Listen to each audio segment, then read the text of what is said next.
right, guys, so we're going to start 16.7. 16.7 is all about surface integrals, and we're going to take it sort of piece by piece in terms of the different types of how we would be looking at these surfaces for each part of this section. So today we're going to start with parametric. I have some visuals for you from the book.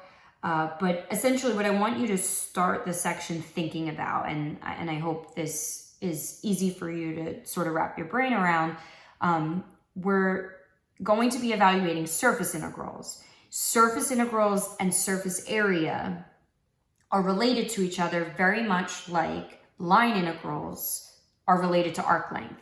So if you can kind of use that relationship between line integrals and arc length, which you probably have a decent understanding of at this point, that might help when we start to now incorporate more dimensions to it and the figures get more complicated. How do surface integrals relate to surface area? Very much in the same way that line integrals relate to arc length.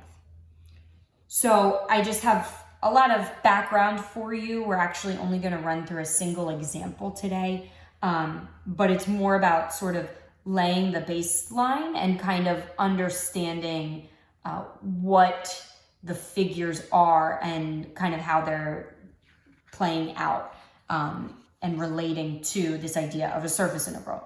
So we want to suppose that f is a function of three variables whose domain includes the surface S. We're going to define the surface integral of f in such a way that in the case where our function equals 1, the value of the surface integral would be equal to the surface area of S.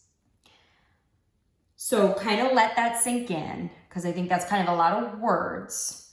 Maybe read that back, maybe play the video back. Right? Maybe go back and hear it said again, whatever, whether seeing it or hearing it is better for you. All that is going to provide us is the background for a formula, essentially. We're going to have a formula that we're then going to use in our example for today. So again, kind of let that sink in, kind of think about it.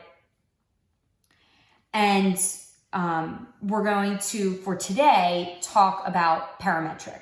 So we're going to look at our surface defined parametrically, and then we'll sort of look at different versions throughout the week.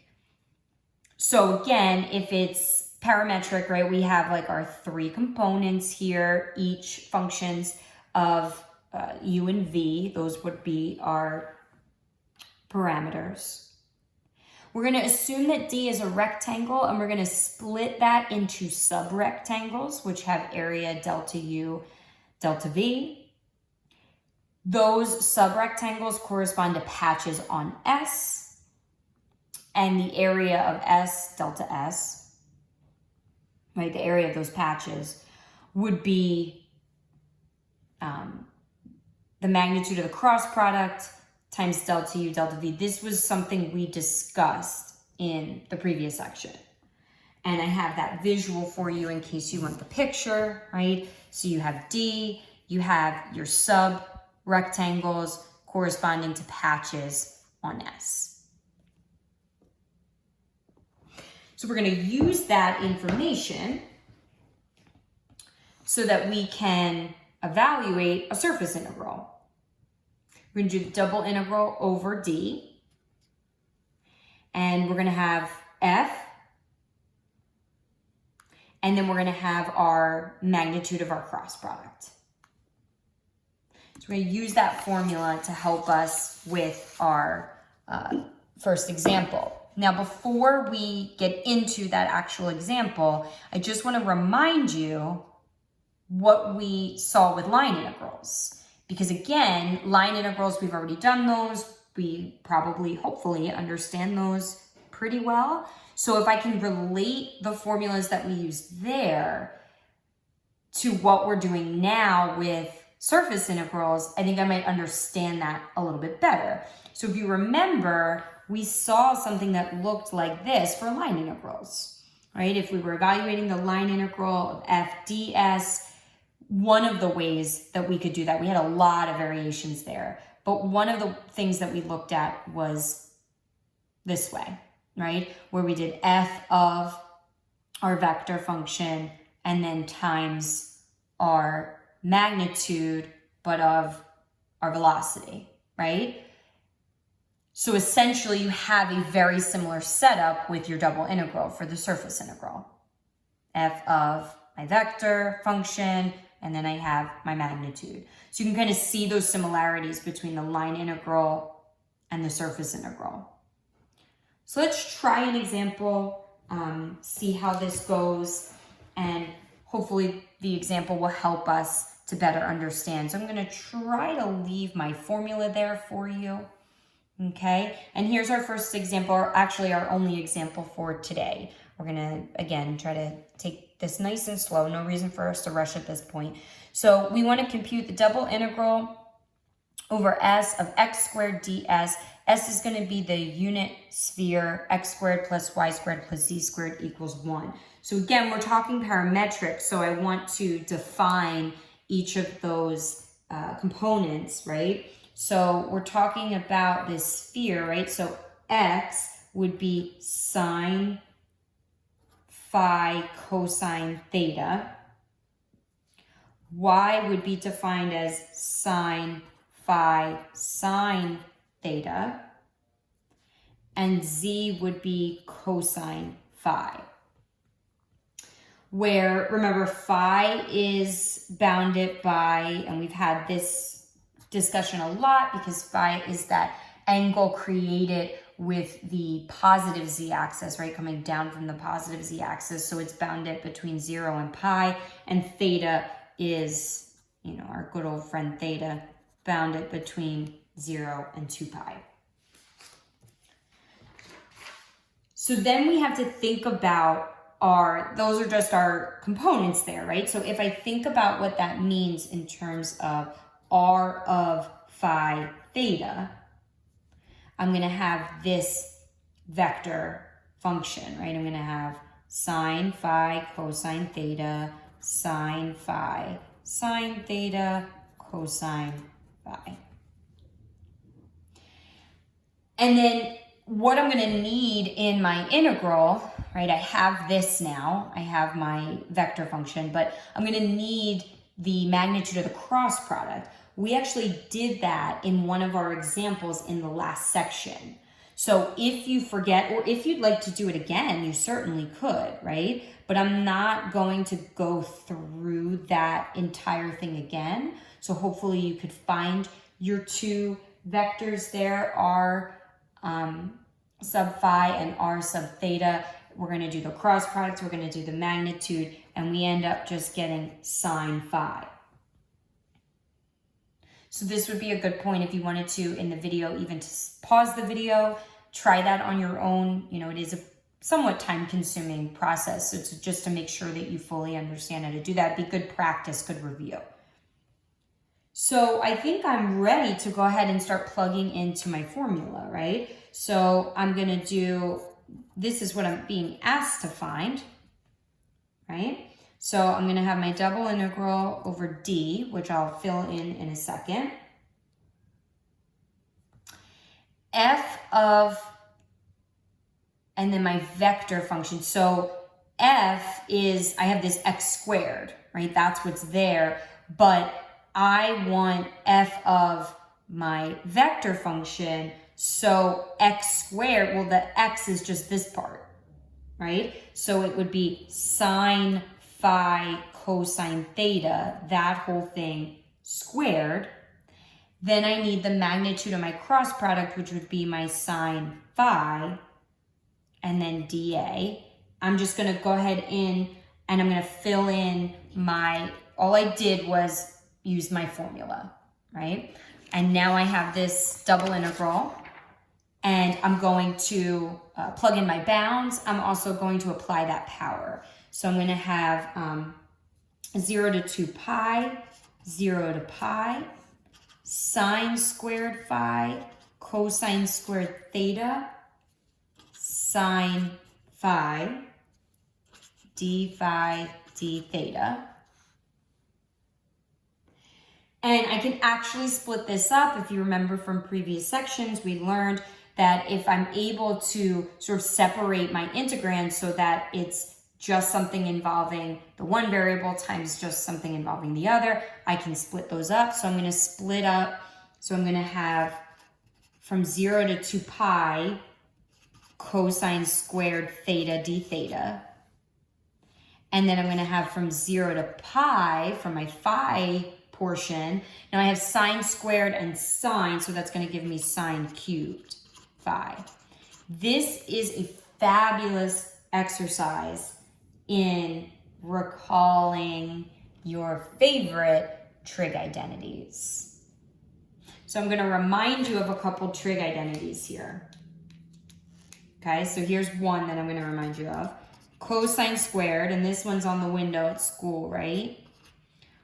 1/2, and I write this different every time, I swear. Cosine 2 theta plus 1. It doesn't really matter. I think I have that flip-flopped in my notes, but I think this is the order that I have it written on the window. It's a plus, so it doesn't really matter. That's going to help me to complete that first portion. And then I'm also going to use the Pythagorean identity, the fact that sine squared plus cosine squared equals 1, but I'm going to resituate it. And I'm going to do phi's instead, so it's clear what I'm using this for. Sine squared phi is going to equal 1 minus cosine squared phi. So I'm going to use those two to finish this example. So I have my integrals there, right? And I'm going to use some identities. So I'm going to take the first part's pretty straightforward because it's just cosine squared. So I'm just going to replace it. So I'm going to have 0 to 2 pi. Instead of cosine squared, I'm going to have 1/2 cosine 2 theta plus 1. I'll leave it like that. D theta.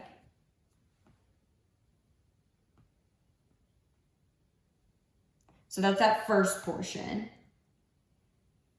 And then for the second one, I'm essentially replacing, I have sine phi and then times this, right? So 0 to pi. And then I have sine phi times 1 minus cosine squared phi.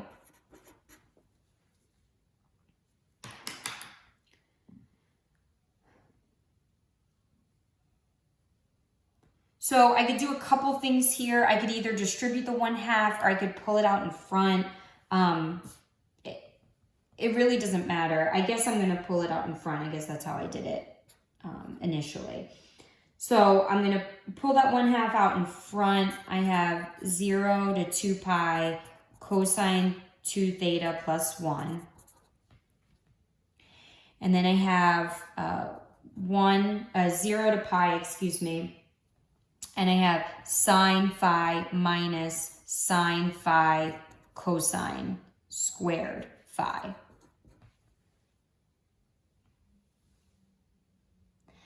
So I want you to think about how you're going to continue with this, right? This is a very simple u sub, right? Where you're just going to make u 2 theta, right? So that one's pretty easy peasy. I can integrate sine, so that's not a problem. And this is going to be a pretty straightforward u sub, right? I'm going to have u equal cosine phi, which means du d phi, cosine goes to negative sine. So d phi is going to be 1 over sine phi du. So the sine phi is going to cancel, the negative sine phi is going to cancel with the negative sine phi. And I'm just going to have u squared that I'm integrating. So I'm going to skip a couple steps to move this along. So hopefully you can follow through. If you can't follow, this would be a good time to pause. Make sure you can do this part yourself. So I end up with 1/2 on the outside, theta, I guess I should write it in the same order. I flip-flopped my order here. So I have 1/2 sine 2 theta plus theta. And I'm going to evaluate that at 2 pi and 0. And then times, and then I have negative cosine phi plus, because the negative canceled there with the u sub, 1/3 cosine cubed. And I'm evaluating that at pi and 0. And when you go through and do all of that, you should end up with 4 pi over 3.